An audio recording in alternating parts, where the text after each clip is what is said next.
5 नहीं हत्याएं हो गई, हजारों हत्याएं हो रही है, जेनोसाइड हो रहा है। यूएनओ की रिपोर्ट है कि हजारों हिंदुओं को लगातार, ये हमारी नजर में है।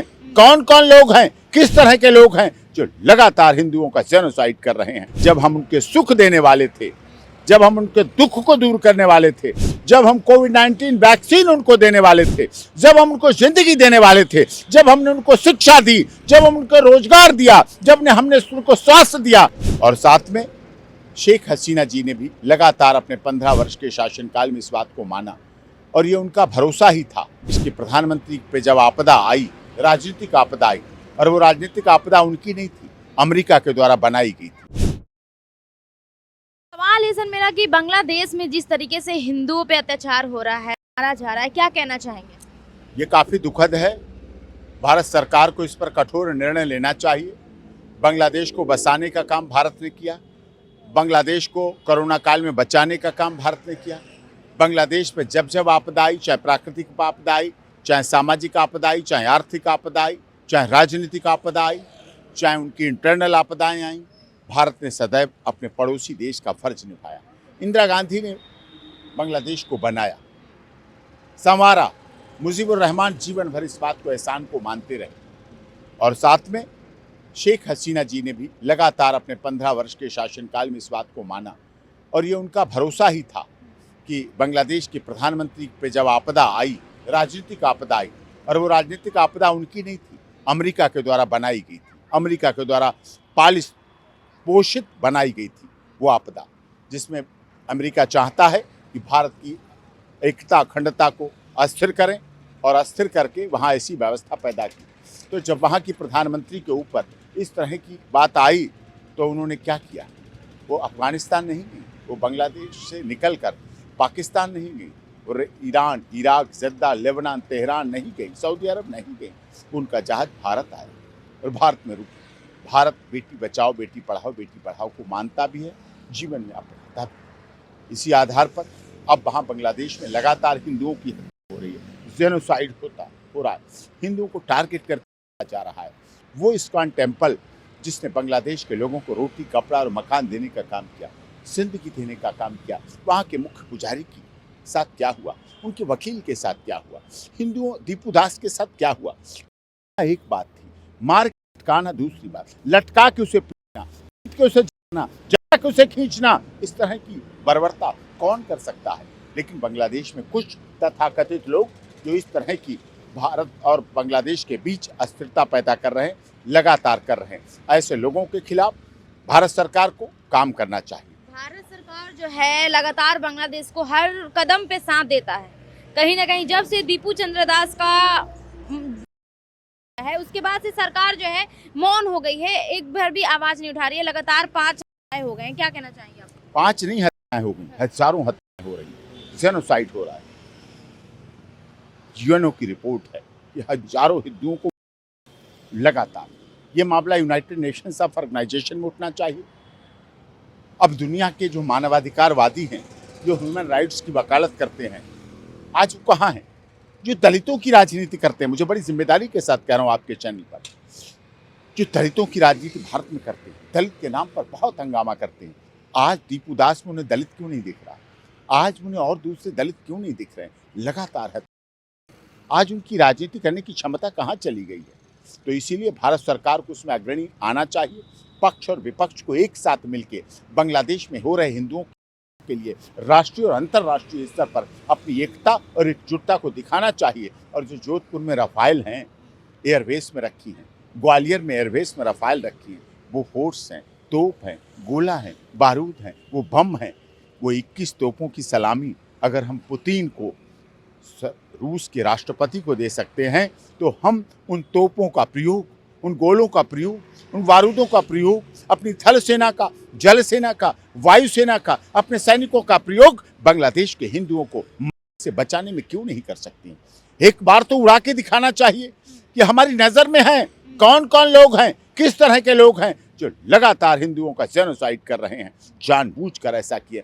पहले 370 और 35 से जब नहीं थी, जम्मू कश्मीर में ही होता था, श्रीनगर में ही होता था, कश्मीरी पंडितों के साथ यही होता था, अब वहाँ होने लगा है।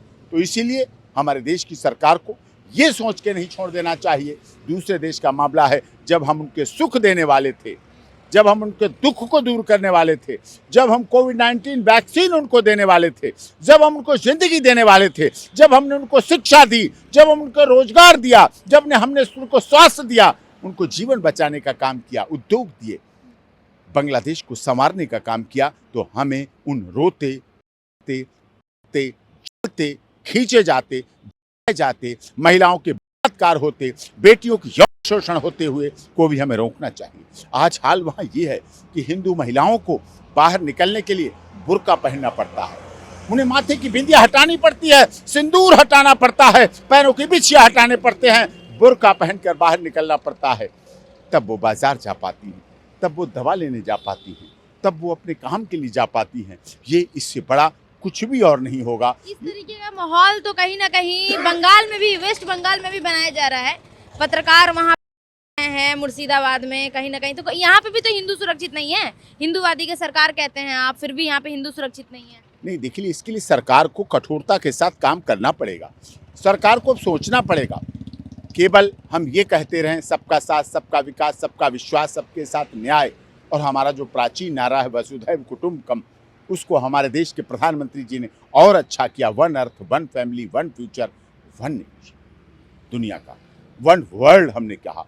तो क्या हमारा जो वन वर्ल्ड है, वन अर्थ है, वन हेल्थ है, क्या हमारा हुआ हिंदू उसका वन अर्थ का पर्यायवाचक होगा? नहीं होगा। हमें उनके जीवन की रक्षा करनी है, हमें उनकी जिंदगी को बचाना है। क्या कहना चाहेंगे? अभी मतलब यूपी में घर घर तलवारें बांटे जा रहे हैं सुरक्षा के लिए, क्या ये सही है? देखिए, ये देखना पुलिस का काम है, लॉ एंड ऑर्डर मेंटेन रहे, लेकिन इंटेंशन अवश्य देखी जाती है। अगर तलवार रक्षा के लिए दी गई है तो शस्त्र और शास्त्र हमारी परंपरा है। दुर्गा जी के पास भी तलवार है, हनुमान जी के पास भी गदा है, शिव जी के पास भी त्रिशूल है। तो हमारी प्राचीन परंपरा है, शस्त्र और शास्त्र साथ साथ होने चाहिए। जीवन रक्षा, सेल्फ डिफेंस बहुत आवश्यक है, बहुत जरूरी है, हर व्यक्ति को होना चाहिए। जब से बांग्लादेश में हुआ, जब से मुर्शिदाबाद हुआ, पश्चिम बंगाल हुआ, मेवात में हुआ, दिल्ली की जहांगीरपुर में रामनवमी पे हुआ, तिरंगा यात्रा निकालते समय हुआ, जिस तरह से लोगों ने घर में घुसकर की, जिस तरह से लोगों ने महिलाओं, बहनों, बेटियों को टारगेट करके, मेवात में क्या था उन बच्चों का, उन गर्भवती महिलाओं का, उन बेटियों का क्या दोष था, जो महाशिवरात्रि पर शिव जी की पूजा करने के लिए हाथ में धतूरा, बेलपत्री, नारियल, कच्चा दूध और गंगा जल लेकर जा रहे थे, नंगे पैर थे, ओम नमः शिवाय का जाप करते हुए जा रहे थे, लेकिन उनके ऊपर गोलियां चलाई गई। हरियाणा पुलिस को पैराशूट से पुलिस भेजनी पड़ी, तब वहां लोगों की जान बची, तब लोगों की जिंदगी बची। सोचिए आप, ये कितना दुख है। क्या हम अपने देश में हमारी बेटियां नहीं सुरक्षित हैं? हमारी महिलाएं ओम नमः शिवाय नहीं कह सकती, माँ शिव का जाप नहीं कर सकती, शिव जी की पूजा नहीं कर सकती, माँ शिवरात्रि की पूजा नहीं कर सकती, शिव जी पर गंगा जल और कच्चा दूध और नारियल, बेलपत्री और धतूरा नहीं चढ़ा सकती। क्या ये अपराध है? रामनवमी पे यात्रा निकालना जहांगीरपुरी में अपराध हो गया? क्या इस देश में तिरंगा यात्रा निकालना अपराध हो गया? उन लोगों पर चलाई गई जिन्होंने वंदे मातरम बोला, भारत माता की जय बोली, राष्ट्र माता का नारा दिया। यह अपराध हो गया है। इसके लिए हमें सरकार को, केंद्र सरकार को, डबल इंजन की सरकार को अवश्य काम करना चाहिए। अगर तलवारें रक्षा के लिए हैं तो रक्षार्थ सेल्फ डिफेंस होना चाहिए। योगी जी की पुलिस जो है, जो लोग हिंदुत्व के लिए काम करते हैं, उनको कहीं ना कहीं श्रीमद् भागवत गीता है, श्रीमद् भागवत गीता, ये श्रीमद् भागवत, ठीक है। ये क्या कहता है? यदा यदा हि धर्मस्य ग्लानिर्भवति भारत अभ्युत्थानम धर्मस्य तदात्मानं सृजाम्यहं परित्राणाय साधूनां विनाशाय चतुष्कृतं संभवामि युगे युगे युगे युगे। किसका विनाश करने के लिए? ये गीता हमें कहती है। क्या गीता को मना कर दोगे? क्या कृष्ण भगवान को मना कर दोगे? क्या द्वारकाधीश को मना कर दोगे? ये हमें कहती है रक्षा करनी चाहिए। रक्षा के लिए द्रौपदी ने भी रक्षा की, अपने जीवन की, अपने चरित्र की। महिलाओं को रक्षा करनी पड़ेगी और करनी चाहिए, ये होना चाहिए। अगर सेल्फ डिफेंस है, हमारी सुप्रीम कोर्ट भी कहती है यतो धर्मस्ततो जय, जहाँ धर्म है वहाँ जीत है। तो धर्म होना चाहिए और धर्म सुरक्षा देता है, तो निश्चित तौर पर सुरक्षा काम होना चाहिए। अच्छा,